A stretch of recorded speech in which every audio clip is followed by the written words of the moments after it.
Hello दोस्तों, स्वागत है आपका थिंक वाइज अकेडमी में। ये हमारा अमालगमेशन का 4th लेक्चर है और इससे पहले के लेक्चर्स अभी तक आपने नहीं देखे हैं तो उन सभी वीडियोस की लिंक आपको यहाँ पर आई बटन में मिल जाएगी। आप इस प्लेलिस्ट को सेव करके रखना क्योंकि यहीं पर सारे लेक्चर्स अपडेट होने वाले हैं। तो चलो ये एग्जाम्पल अभी हम स्टार्ट करते हैं। तो आज का जो एग्जाम्पल है ना, यहाँ पर एक कंपनी है सागर लिमिटेड और दूसरी कंपनी है सरिता लिमिटेड और इनका अमालगमेशन होने के बाद न्यू कंपनी संगम लिमिटेड बनती है।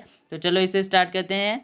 Sagar Limited and Sarita Limited were amalgamated on 1st April 2017. A new company Sangam Limited was formed to take over the business of the existing companies. यानी कि संगम limited को बनाया गया है ताकि वो सागर लिमिटेड और सरिता लिमिटेड को टेक ओवर कर सके, ऐसा कहा गया है। उसके बाद यहाँ पर बैलेंस शीट दिया गया है सागर लिमिटेड और सरिता लिमिटेड का। तो यहाँ पर पहले आपको इक्विटी एंड लायबिलिटीज सारे दे दिए गए हैं। उसके बाद यहाँ पर सारे असेट्स दिए गए हैं। फिर आपको यहाँ पर देखो एडिशनल इन्फॉर्मेशन। तो हमें क्या करना है कि इन सभी इन्फॉर्मेशन को ही फॉलो करते हुए हमारा एग्जाम्पल कैलकुलेट करना है। तो यहाँ पर हमारा फर्स्ट इन्फॉर्मेशन है 12% debenture of Sagar Limited and Sarita Limited are discharge by Sangam Limited by issuing such number of its 15% debenture of ₹100 each so as to maintain the same amount of interest. तो यहाँ पर ये कहा गया है कि सागर लिमिटेड और सरिता लिमिटेड को 12% के डिबेंचर के बदले में न्यू कंपनी 15% के डिबेंचर्स देते हैं 100 ईच के। और यहाँ पर सच नंबर ऑफ इट्स 15% कहा गया है, यानी कि इतने डिबेंचर न्यू कंपनी इश्यू करती है कि उसका जो अमाउंट ऑफ इंटरेस्ट है ना वो सेम आता है। तो इसका अमाउंट ऑफ इंटरेस्ट और न्यू डिबेंचर का अमाउंट ऑफ इंटरेस्ट सेम आना चाहिए। तो इसके लिए मैंने थर्ड लेक्चर में आपको एक फार्मूला दिया था, बस वही फार्मूला डालोगे तो आपको न्यू डिबेंचर का अमाउंट मिल जाएगा। ज़्यादातर यही होता है कि to maintain the such amount of interest, ऐसा ही आता है, तो आपको तब ये काम आ जाएगा। उसके बाद देखो हम सेकेंड देखते हैं। Sangam limited will issue 4 equity shares for 3 equity shares of Sagar limited. यानी कि सागर लिमिटेड को 3 इक्विटी शेयर के बदले में न्यू कंपनी 4 इक्विटी शेयर्स दे रहे हैं। तो हमें क्या करना है कि टोटल कितने इक्विटी शेयर है सागर लिमिटेड के वो फाइंड करेंगे। उससे न्यू कंपनी में उसे ना कितने इक्विटी शेयर मिलते हैं वो हमें पता चल जाएगा। उसके बाद ऐसा ही होता है सरिता लिमिटेड के साथ भी। देखो आगे कहा गया है कि and 3 equity shares of 4 equity share of Sarita limited, यानी कि सरिता लिमिटेड को 4 इक्विटी शेयर के बदले में उसे 3 इक्विटी शेयर्स मिलते हैं, ऐसा कहा गया है। फिर आगे देखो, फिर है The shares are to be issued at ₹110 each, having face value of ₹100। यानी कि फेस वैल्यू 100 है लेकिन वो ना 110 रुपीज़ दे रहे हैं, यानी कि 10 रुपीज़ जो है ना वो प्रीमियम हो जाएगा, ऐसा होता है। तो अभी हम इसे कैलकुलेट करेंगे तब देखेंगे। तो चलो आगे बढ़ते हैं। आगे है third, preference shareholders of two companies are issued equivalent number of 15% preference share of Sangam Limited, each of ₹100 at a price of ₹120 per share।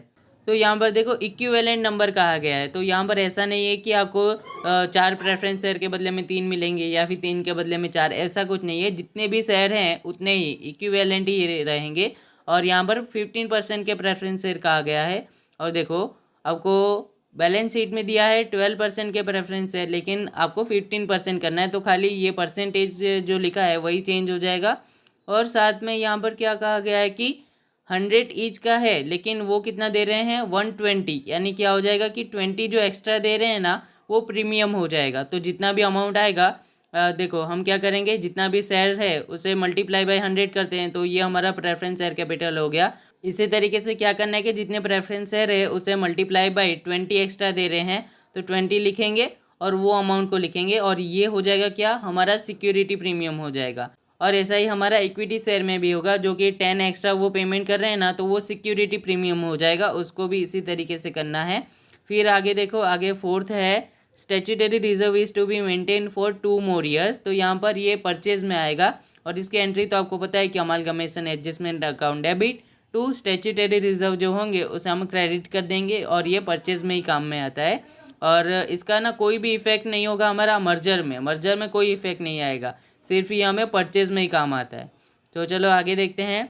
You are required to prepare the balance sheet of Sangam Limited after the amalgamation has been carried out on the basis of the following assumption। यानी कि हमें संगम limited का balance sheet, यानी कि new company का balance sheet बनाना है इन दोनों के बेसिस में, यानी कि amalgamation is in the nature of merger, amalgamation is in the nature of purchase. दोनों तरीके से हमें परचेज करना है, लेकिन यहाँ पर जर्नल एंट्री नहीं आएगा क्योंकि कहा ही नहीं है। तो हम क्या करेंगे, सिर्फ बैलेंस शीट बनाएंगे मर्जर के तरीके से और परचेज के तरीके से। तो मैंने आपको स्टेप्स बताया था कि कौन से स्टेप्स आते हैं मर्जर में और कौन से स्टेप्स आते हैं परचेज में, जो कि हमने फर्स्ट लेक्चर में देखा था। तो आपने वो लेक्चर नहीं देखा है तो आप देख लेना, फर्स्ट लेक्चर में कहा था, तो ये आपको आई बटन में मिल जाएगा। तो चलो अभी हम आगे बढ़ते हैं। तो हम पहले करने वाले हैं in the nature of merger. तो फर्स्ट यहाँ पर क्या आता है, गिवन शेयर्स। तो यहाँ पर क्या होता है कि न्यू कंपनी कितने इक्विटी शेयर्स इश्यू कर रहे हैं, कितने प्रेफरेंस शेयर इश्यू कर रहे हैं, वो हमें लिखना होता है। यानी कि ये परचेज में आप बोलो ना, जो परचेज में हम परचेज प्राइस फाइंड करते हैं ना, उसे यहाँ पर हमें गिवन शेयर का नाम दे दिया है, तो हमें वो फाइंड करना है। तो हम क्या करेंगे, तो यहाँ पर देखो सेकेंड पॉइंट में हमें कहा गया है कि 4 इक्विटी शेयर मिलते हैं 3 इक्विटी शेयर के बदले में सागर लिमिटेड को। तो यहाँ पर हम देख लेते हैं कि उसका इक्विटी शेयर कैपिटल कितना है। तो देखो सागर लिमिटेड का इक्विटी शेयर कैपिटल है 6 लाख और 100 ईच का एक शेयर है। तो हमें क्या करना है, 6 लाख को डिवाइड करना है हमें 100 से, तो हमारा 6000 इक्विटी शेयर मिल जाएगा। तो यहाँ पर क्या होता है कि 3 इक्विटी शेयर के बदले में सागर लिमिटेड को 4 इक्विटी शेयर मिलते हैं। तो 6000 के बदले में कितने मिलेंगे वो हमें फाइंड करना होगा। तो क्रॉस मल्टीप्लिकेशन करेंगे, 6000 मल्टीप्लाई बाई हमारा हो जाएगा 4 डिवाइडेड बाई 3। तो ये कर लेते हैं, 6000 मल्टीप्लाई बाई 4 डिवाइडेड बाई 3। तो ये अमाउंट आता है कि 8000 इक्विटी शेयर है। तो हम क्या करेंगे कि 8000 मल्टीप्लाई बाई हम 100 करेंगे, 100 का एक शेयर है तो मल्टीप्लाई बाई 100 करेंगे, और 10 रुपीज़ यहाँ पर एक्स्ट्रा दे रहे हैं, वो देखो प्रीमियम हो रहा है। तो यहाँ पर देखो कि 10 रुपीज़ एक्स्ट्रा दे रहे हैं, 110। तो यहाँ पर 10 रुपीज़ जो होगा वो हमारा प्रीमियम होगा, तो उसकी भी एंट्री आएगी। तो हमें यहाँ पर क्या करना है, सागर लिमिटेड में हम लिखेंगे 3 के बदले में 4 दिया है, और 6000 के बदले में कितना हो जाएगा, तो 8000।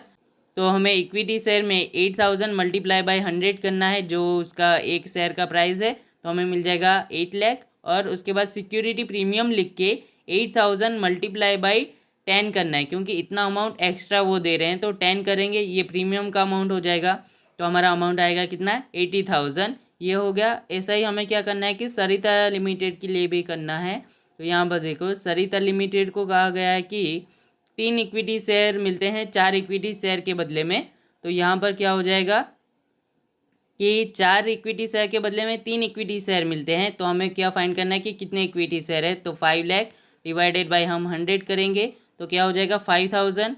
तो 5000 इक्विटी शेयर के बदले में कितने इक्विटी शेयर मिलेंगे ये फाइंड करना है। क्रॉस मल्टीप्लिकेशन करेंगे, 5000 मल्टीप्लाई बाई 3 डिवाइडेड बाई 4 करना है। तो हम क्या करेंगे, यहाँ पर 5000 मल्टीप्लाई बाई 3 डिवाइडेड बाई 4, तो हमारा आंसर आता है 3750। इतने शेयर्स हैं, हमें मल्टीप्लाई बाई 100 करना है, मल्टीप्लाई बाई 10 करना है, जो एक्स्ट्रा प्राइस है वो हमारा प्रीमियम हो जाएगा। तो यहाँ पर वैसे ही मैंने आपको बताया है कि 4 के बदले में 3 मिलते हैं, तो 5000 के बदले में हो जाएगा हमारा कितना, 3750। तो इक्विटी शेयर हो जाएगा हमारा 3750 मल्टीप्लाई बाई 100, तो हो जाएगा 3,75,000। और सिक्योरिटी प्रीमियम में हो जाएगा 3750 मल्टीप्लाई बाई 10, क्योंकि 10 रुपीज़ वो एक्स्ट्रा दे रहे हैं। तो हमारा आंसर आ जाएगा 37,500। ये हो गया इक्विटी शेयर और उसका प्रीमियम। अभी हम देखते हैं प्रेफरेंस शेयर कितना इश्यू कर रहे हैं न्यू कंपनी। तो यहाँ पर देखो, preference share holder of 2 companies are issued equivalent number of, यानी कि यहाँ पर कोई चेंज नहीं आएगा, जितना भी इक्विटी शेयर है उतने ही न्यू कंपनी दे रहे हैं। सिर्फ यहाँ पर यह है कि 15% हो जाएगा, वो परसेंटेज हमें चेंज कर देना है। 12 के बदले में 15 लिखेंगे, और 100 प्राइस का एक है लेकिन वो पे कर रहे हैं 120, यानी 20 हमारा प्रीमियम हो जाएगा। तो यहाँ पर हम क्या करेंगे, देखो ये हमारा प्रेफरेंस शेयर कैपिटल है 2 लाख डिवाइडेड बाई 100 करेंगे, तो आ जाएगा हमारा आंसर 2000 मल्टीप्लाई बाई हम 100 करेंगे, तो ये हमारा हो जाएगा क्या, प्रेफरेंस शेयर कैपिटल। और 2000 मल्टीप्लाई बाई हम 20 करेंगे, जो कि एक्स्ट्रा पेमेंट कर रहे हैं, तो ये हमारा सिक्योरिटी प्रीमियम का अमाउंट हो जाएगा, जो कि मैंने आपको यहाँ पर बताया है।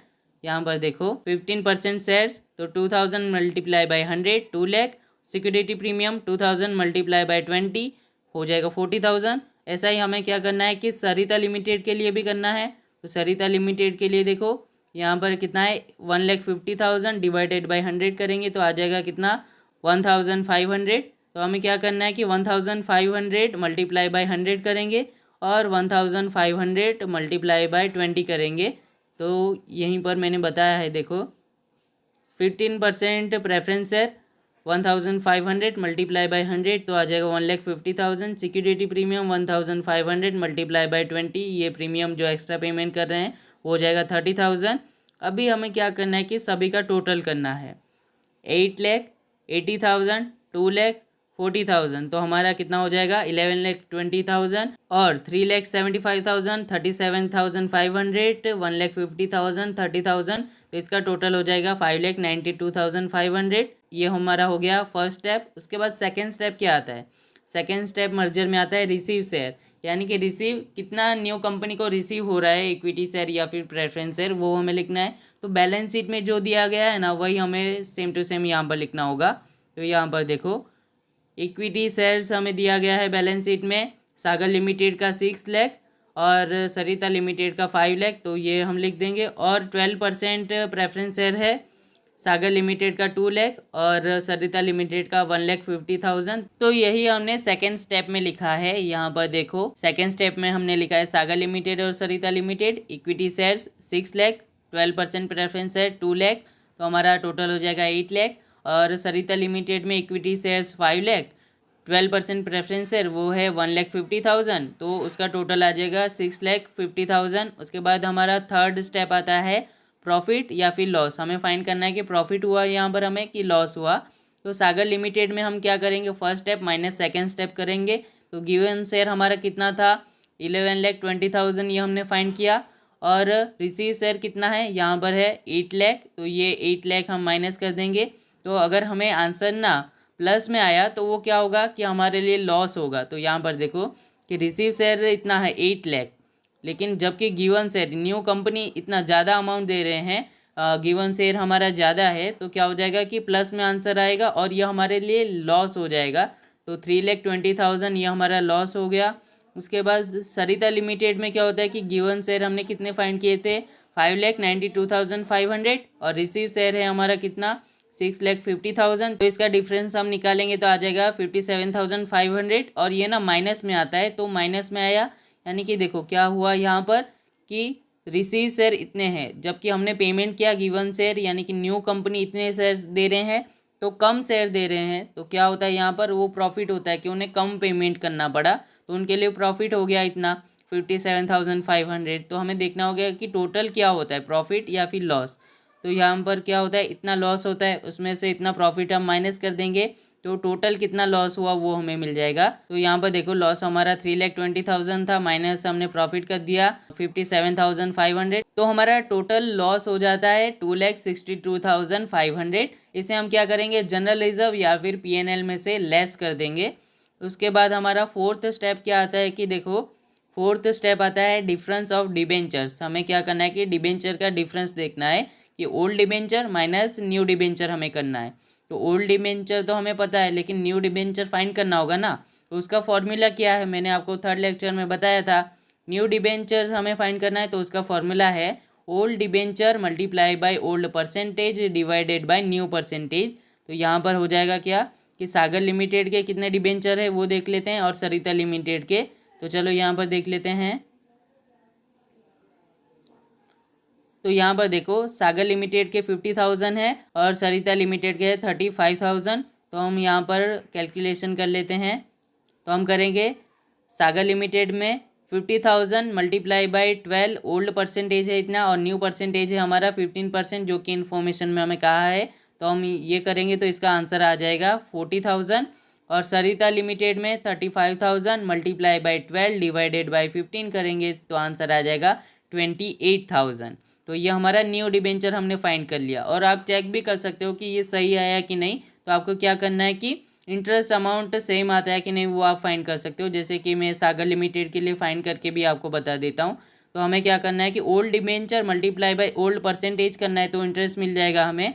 तो 50,000 मल्टीप्लाई बाई 12% करोगे तो आपको इंटरेस्ट मिलता है कितना 6,000 का। वैसे ही हमें फाइंड करना है न्यू डिबेंचर के लिए। तो 40,000 मल्टीप्लाई बाय हम करेंगे 15% तो यहाँ पर देखो वही अमाउंट आ गया 6000। तो ये जो हमने फाइंड किया एकदम करेक्ट है। और ऐसा ही आप इसके लिए भी चेक कर सकते हो सरिता लिमिटेड के लिए, लेकिन ये तो पता ही है हमें कि करेक्ट है। तो हमें क्या करना है कि ओल्ड डिबेंचर में से न्यू डिबेंचर माइनस करने हैं। तो ओल्ड डिबेंचर हमारे कितने थे 50,000 और 35,000, और न्यू डिबेंचर हमने कितने फाइंड किए 40,000 और 28,000, इतने हमने फाइंड किए। तो हमें क्या करना है कि टोटल ये इसका टोटल क्या हो गया 85,000 माइनस करेंगे ये टोटल, तो ये हो गया हमारा 68,000। तो इसका डिफरेंस कितना आता है 85,000 माइनस 68,000 करेंगे तो 17,000 ये डिफरेंस आता है। तो यहाँ पर क्या हो जाएगा कि ये प्लस में आया ना, तो ये हमारे लिए प्रॉफिट हो जाता है। यहाँ पर देखो डिफरेंस ऑफ डिबेंचर में प्लस में आपका आंसर आया तो ये प्रॉफिट हो जाता है, अगर माइनस में आंसर आया तो लॉस होगा। कैसे पता चलेगा आपको ये, तो देखो न्यू डिबेंचर और ओल्ड डिबेंचर, ओल्ड डिबेंचर अगर ज़्यादा है और न्यू डिबेंचर कम है, यानी कि न्यू कंपनी कम डिबेंचर इश्यू कर रहे हैं, तो उनके लिए तो प्रॉफिट ही हो जाएगा। तो ये प्रॉफिट में आंसर आएगा, क्योंकि ये अमाउंट अगर कम है तो हमारा देखो न्यू डिबेंचर का अमाउंट कम है तो ये प्रॉफिट हो जाएगा। अगर न्यू डिबेंचर का अमाउंट ज़्यादा होता ओल्ड डिबेंचर से, यानी कि न्यू कंपनी न्यू डिबेंचर ज़्यादा इश्यू कर रहे हैं, तो उनके लिए लॉस हो जाएगा वो, तो तब माइनस में आंसर आता तो वो उनके लिए लॉस हो जाता, लेकिन यहाँ पर प्रॉफिट हो रहा है। तो ये हम क्या करेंगे P&L अकाउंट में प्लस कर देंगे। तो यहाँ पर देखो सबसे पहले हम लिख देते हैं जनरल रिजर्व।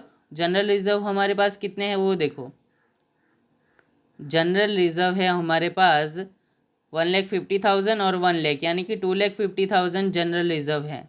तो यहाँ पर हमने लिख दिया 2,50,000 जनरल रिजर्व। यहाँ पर हमें माइनस क्या करना है कि जो थर्ड स्टेप में आया था ना हमारा लॉस, ये लॉस हमें जनरल रिजर्व में से माइनस करना होगा, लेकिन जनरल रिजर्व में इतना अमाउंट तो है नहीं, तो चलो जितना है उतना माइनस कर देते हैं। 2,50,000 है, माइनस कर देंगे 2,50,000, तो यहाँ पर डैश हो जाएगा और बाकी का अमाउंट हम P&L अकाउंट में से माइनस कर देंगे। तो यहाँ पर देखो हमारा 2,62,500 का लॉस था, जो कि 2,50,000 हमने लेस कर दिया किस में से, जनरल रिजर्व में से। तो बाकी इतना लेस करना होगा हमें P&L अकाउंट में से, इतना हमें लेस करना है। तो देखो P&L अकाउंट कितना है हमारा, P&L अकाउंट में 60,000 प्लस 40,500 है बैलेंस शीट में, आप चेक कर लेना बैलेंस शीट में ये अमाउंट है। तो टोटल हमारा हो जाएगा P&L अकाउंट 1,05,000। यहाँ पर हमें क्या करना है कि प्रॉफिट भी तो ऐड करना है ना, फोर्थ स्टेप में जो हमने ये फाइंड किया प्रॉफिट 17,000, ये हमें प्लस करना है। तो हम क्या करेंगे यहाँ पर प्लस 17,000 प्रॉफिट कर देंगे और माइनस जो हमारा बाकी का लॉस था हमने यहाँ पर किया था 12,500, वो माइनस कर देंगे।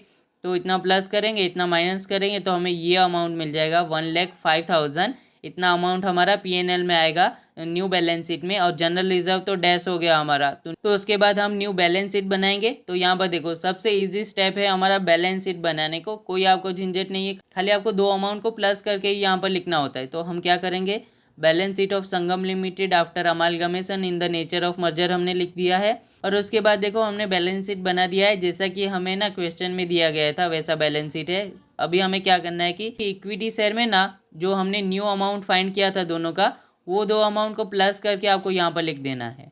उसके बाद प्रेफरेंस शेयर भी जो हमने दो न्यू अमाउंट फाइंड किए थे ना, वो दो अमाउंट को प्लस करके यहाँ पर लिख देना है।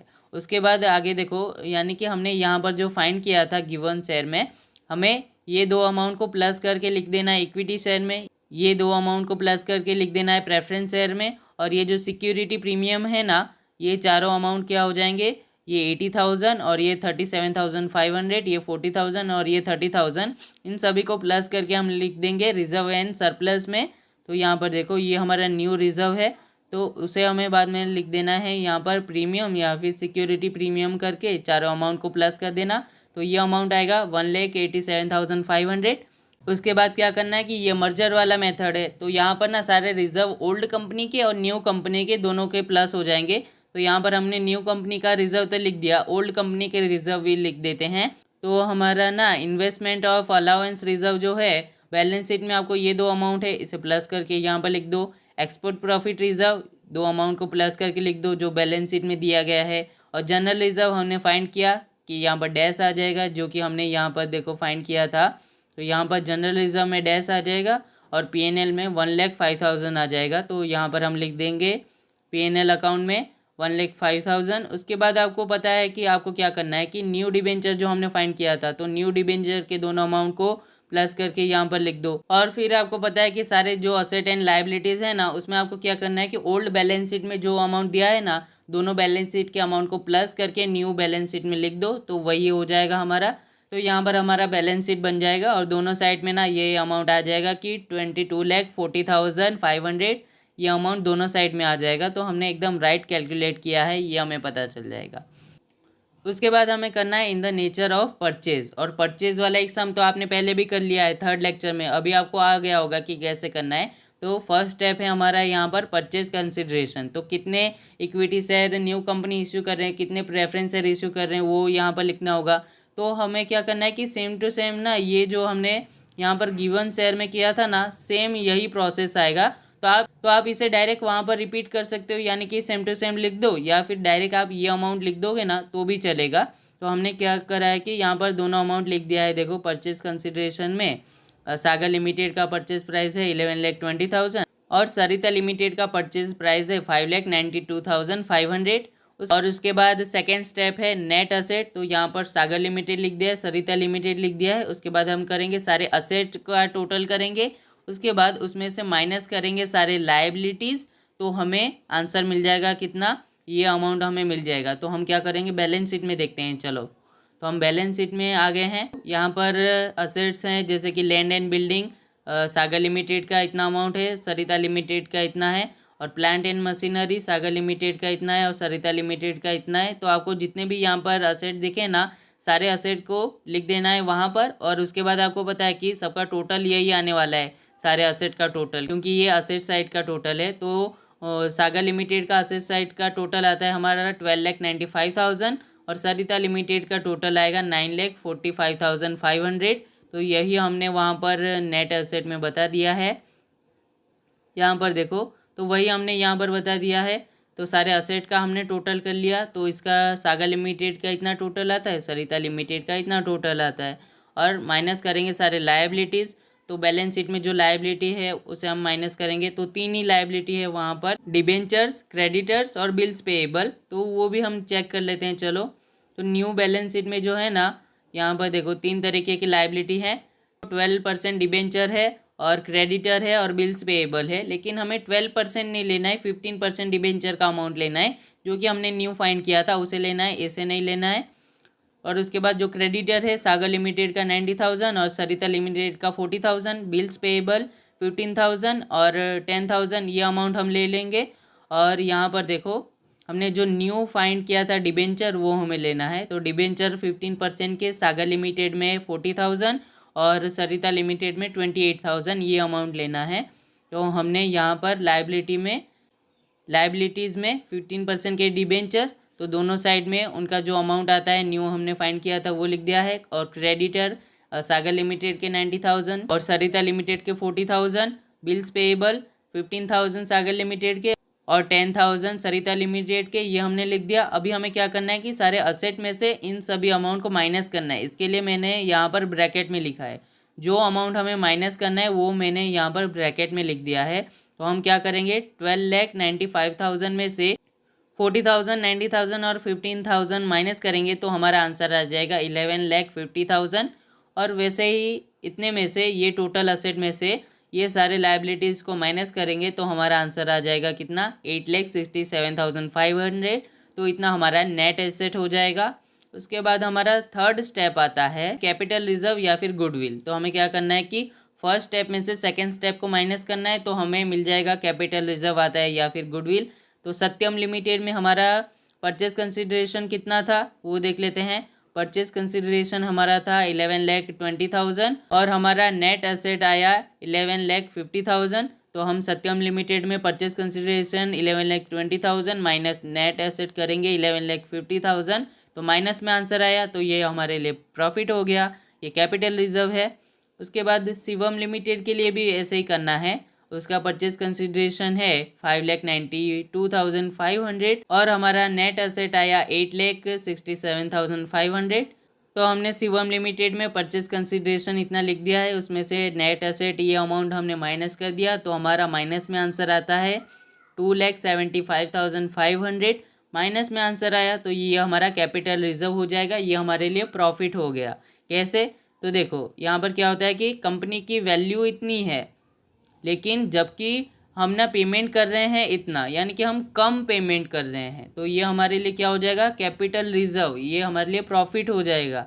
तो इतना हमारा प्रॉफिट होता है। तो टोटल कितना प्रॉफिट होता है, हम क्या करेंगे, दोनों अमाउंट को प्लस कर देंगे। 30,000 प्लस हम करेंगे 2,75,500, तो हमारा आंसर आ जाएगा 3,05,500। यह हम प्लस कर देंगे हमारा रिजर्व एंड सरप्लस में। उसके बाद हमारा फोर्थ एंट्री आता है क्या, स्टैट्यूटरी रिजर्व एंट्री। यह एंट्री हमारा आएगा, क्यों आएगा ये स्टेप, क्योंकि देखो हमें कहा गया है कि 2 more ईयर्स के लिए हमें क्या करना है, इसे मेंटेन करना है। ये देखो statutory reserve is to be maintain for more years, तो ये एंट्री आएगा परचेज में। यहाँ पर क्या होता है कि अमालगमेशन एडजस्टमेंट अकाउंट डेबिट हो जाएगा और दो जो स्टैट्यूटरी रिजर्व है वो क्रेडिट हो जाएगा। तो इन्वेस्टमेंट अलाउंस रिजर्व में ये दो अमाउंट हम क्रेडिट करेंगे और एक्सपोर्ट प्रॉफिट रिजर्व में ये दो अमाउंट हम क्रेडिट करेंगे। तो चलो हम देख लेते हैं। यहाँ पर एंट्री हमने किया है amalgamation adjustment account debit to investment allowance reserve, दोनों अमाउंट को प्लस करके लिख दिया 80,000। To export profit reserve account, ये दो अमाउंट को प्लस करके हमने लिख दिया 1,20,000। तो फिर यहाँ पर देखो 80,000 और 1,20,000 क्रेडिट का अमाउंट आया, तो टोटल हो जाता है 2 लाख। तो डेबिट भी 2 लाख हो जाएगा। तो amalgamation adjustment account debit 2 lakh, ये हम क्या करेंगे, असेट साइड में सबसे लास्ट में एंट्री करेंगे और इसे हम क्या करेंगे, रिजर्व एंड सरप्लस में प्लस कर देंगे 80,000 और 1,20,000। क्योंकि हमें ना परचेज में सिर्फ न्यू रिजर्व लेने होते हैं, लेकिन अगर मेंटेन करने को कहा है कि स्टैट्यूटरी रिजर्व को मेंटेन करो, तो उसका भी अमाउंट हमें वहाँ पर लिखना होता है रिजर्व एंड सरप्लस में। तो ये हो गया। उसके बाद फिफ्थ स्टेप हमारा क्या आता है कि बैलेंस शीट बनाने को। तो हम यहाँ पर क्या करेंगे, balance sheet of Sangam limited after amalgamation in the nature of purchase हमने लिख दिया है। उसके बाद बैलेंस शीट बना दिया है जैसे कि क्वेश्चन में दिया गया है। हम अमाउंट क्या करेंगे कि न्यू अमाउंट जो इक्विटी शेयर का हमने फाइंड किया था वो दो अमाउंट को प्लस करके यहाँ पर लिख देंगे। प्रेफरेंस शेयर 15% के लिख देंगे और वो जो हमने फाइंड किया था न्यू अमाउंट यहाँ पर लिख देंगे। उसके बाद कैपिटल रिजर्व जो कि हमने थर्ड स्टेप में फाइंड किया था, यहाँ पर 3,05,500, वो अमाउंट हमें लिखना है। उसके बाद सारे प्रीमियम हमें लिखने हैं जो कि प्रीमियम हमने फाइंड किया था। तो हमने मर्जर में जो लिखा था ना प्रीमियम, वही अमाउंट यहाँ पर आ जाएगा। ये अमाउंट भी मर्जर में सेम ही था और ये भी सेम आएगा, खाली यहाँ पर क्या न्यू आता है, एक कैपिटल रिजर्व न्यू है। और उसके बाद देखो इन्वेस्टमेंट अलाउंस रिजर्व और एक्सपोर्ट प्रॉफिट रिजर्व, तो ये हमारा जो फोर्थ एंट्री था कि ये दो हमने क्रेडिट किया था, तो उसे हमें यहाँ पर लिख देना है। और आपको पता है कि जनरल रिजर्व और पीएनएल अकाउंट नहीं आएगा, क्योंकि ना ही वो स्टैट्यूटरी रिजर्व है ना ही वो न्यू रिजर्व है, तो ओल्ड रिजर्व को हमें यहाँ पर नहीं लेना है। और फिर आगे देखो कि आगे क्या होता है कि हमें 15% के डिबेंचर जो दो हमने फाइंड किए थे वही हमें लिख देना है। यानी कि मर्जर में जो हमने अमाउंट लिखा था ना, सेम ही यहाँ पर आने वाला है बैलेंस शीट।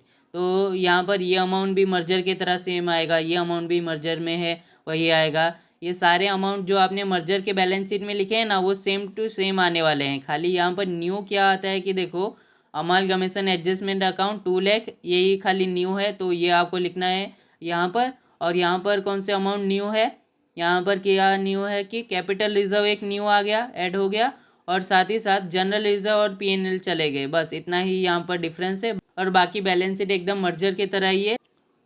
और उसके बाद आप लास्ट में टोटल करोगे ना, तो आपका आंसर मैच हो जाएगा। यहाँ पर 24,40,500 और यहाँ पर भी आ जाएगा 24,40,500। लेकिन अभी आप ये सोच रहे होगे कि मर्जर में तो हमारा इतना आंसर नहीं आया था, मर्जर में तो दोनों सेट का टोटल आया था 22,40,500, यहाँ पर आया 24,40,500, यानी 2 लाख ज़्यादा क्यों आया। तो यहाँ पर देखो, यहाँ पर क्या होता है कि अमालगमेशन एडजस्टमेंट अकाउंट 2 लाख आपने यहाँ पर प्लस किया, लेकिन इसकी कोई एंट्री तो आपने ना मर्जर में की नहीं, क्योंकि मर्जर में कोई एंट्री नहीं आती इसकी, मैंने आपको पहले ही कहा था। तो देखो ये जो फोर्थ पॉइंट है ना एडिशनल इन्फॉर्मेशन में, तब मैंने आपको कहा था कि स्टैट्यूटरी रिजर्व की जो ये मेंटेन करने को कहा है ना 2 more ईयर तक, इसकी कोई भी एंट्री ना मर्जर में नहीं आती, इसके लिए वहाँ पर 2 लाख कम आया है। और परचेज में इसकी एंट्री होगी तो 2 लाख वहाँ पर ज़्यादा आता है, बस इतना ही फ़र्क है यहाँ पर। तो आई होप कि आपको ये सम भी समझ में आया होगा, लेकिन अगर कोई डाउट है तो कमेंट करके पूछ सकते हो, मैं उसका ज़रूर से रिप्लाई करूंगा। तो ये वीडियो अच्छा लगा तो वीडियो को लाइक और चैनल को सब्सक्राइब कर लेना, अपने फ्रेंड्स के साथ ज़रूर से शेयर करना। तो मिलते हैं अगले वीडियो में, थैंक यू।